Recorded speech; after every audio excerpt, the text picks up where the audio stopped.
Sot do të flasim për një nga transformimet më të jashtëzakonshme në historinë e qyteteve. Do të shohim se si Medina, nga një oazë thjesht e përfshirë nga luftrat, u bë një qendër shpirtërore globale, një pikë referimi për miliarda njerëz. Dhe kjo është pyetja që qëndron në qendër të gjithçkaje. Si ndodh një metamorfoze kaq e thellë? Përgjigja, do ta shohim, nuk është një moment i vetëm, por një seri ngjarjesh, një efekt dominoje që ndryshoi gjithçka. Le t'i zbulojmë së bashku. Për ta kuptuar këtë udhëtim, do të kalojmë nëpër 5 kapituj kryesor.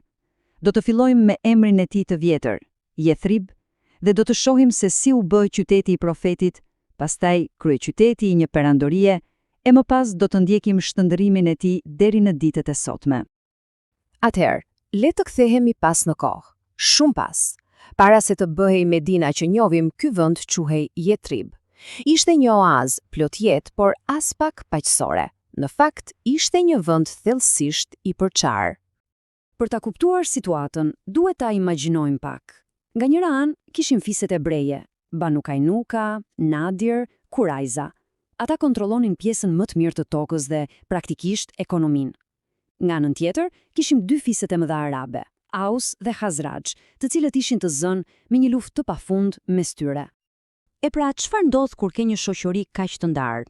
E thjesht, Jethribi ishte politikisht i paralizuar, pa një udhëheqje të përbashkët, i dobët dhe shumë i paqëndrueshëm, një terren, le të themi, pjekur për ndryshim. Dhe pikërisht këtu, në këtë mjedis të brisht, ndodh diçka që do të ndryshonte rrjedhën e historisë. Një ngjarje vetma në vitin 622 do të ripërcaktonte gjithçka për këtë qytet. Ky moment historik njihet si hijreti, ose migrimi. Profeti Muhammed, duke u përballur me persekutim të vazhdueshëm në Mekë, pranoi një ftesë nga fiset e Jethribit për të qenë arbitri dhe lideri i tyre.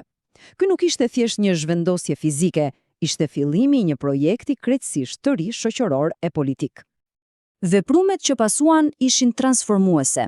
Së pari, emri, Jethribi, u bë Medinat Anebi, qyteti i profetit, ose shkurt Medina. Më pas, u krijua një lidhje vllaznore mes atyre që erdhën nga Meka dhe vendasve. Dhe më e rëndësishma, u krijua Kushtetuta e Medinës, një dokument i jashtëzakonshëm që bashkoi të gjitha komunitetet, pavarësisht besimit, në një ombrell të përbashkët. Në zemër të gjithë kësaj, u ndërtua Xhamia e Profetit, qendra e re e këtij komuniteti. Me këto themele të reja, Medina nuk ishte më thjesht një oazë e bashkuar, ajo u bë pothuajse brenda natës, qendra nervore e një fuqie të re që po linte në skenën botërore. Gjatë periudhës së 4 kalifëve Rashidun, Medina ishte kryeqyteti. Të gjitha vendimet strategjike merreshin këtu. Nën Ebu Bekrin u konsolidua bashkimi i fisëve arabe. Pastaj, me Umerin, erdhi një zgjerim i paprecedent. Persia, Siria, Egjipti, të gjitha këto territore të mëdha administroheshin nga ky qytet. Por, siç ndodh shpesh, me zgjerimin erdhën edhe tensionet e brendshme, të cilat kulmuan gjatë kohës Saliut, i cili, në mes të një lufte civile, e pa të nevojshme të zhvendoste kryeqytetin në Kufa, në Irakun e sotëm. Dhe me këtë veprim, epoka e Medinës si kryeqytet politik i perandorisë islame mori fund. Ishte një moment dramatik.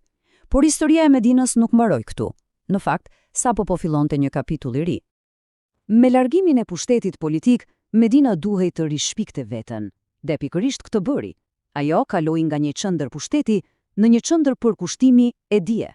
Mund ta përmbledhim kështu: pushteti politik u zbeh, por drita shpirtërore mbeti.